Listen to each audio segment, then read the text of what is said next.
Today I want to follow up on the waterfall bench that I made last month, and as well as the patchy grass lawn that I fixed also about a month ago. I want to show you before and after. Let's do it now.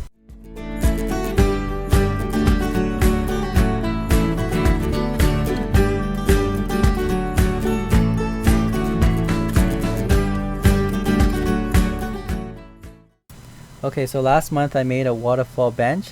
As you can see, it doesn't look as great because it doesn't have the natural feel to it.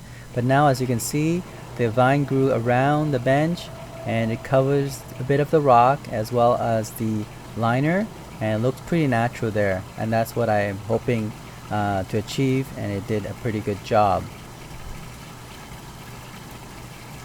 As you can see, the vine grew around the rock and surrounds the waterfall, which is what I really wanted.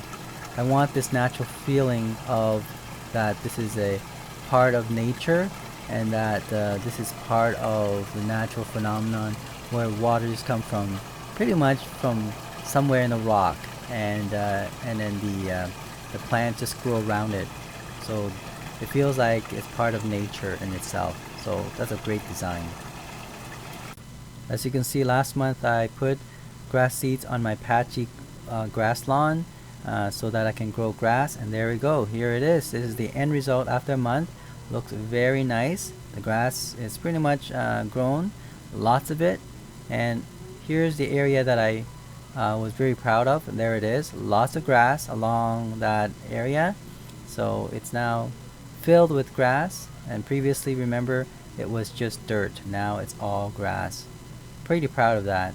So hopefully you could do it yourself as well. So just put in grass seed, mix it with the soil, water it pretty much every week, every day, and then let the natural rain fall on it, and you get a beautiful lawn. If you want to know how I built my waterfall bench and as well as fix my patchy grass lawn, you can check the link below. Hopefully you'll find it helpful. Thanks for watching EducateTube.com.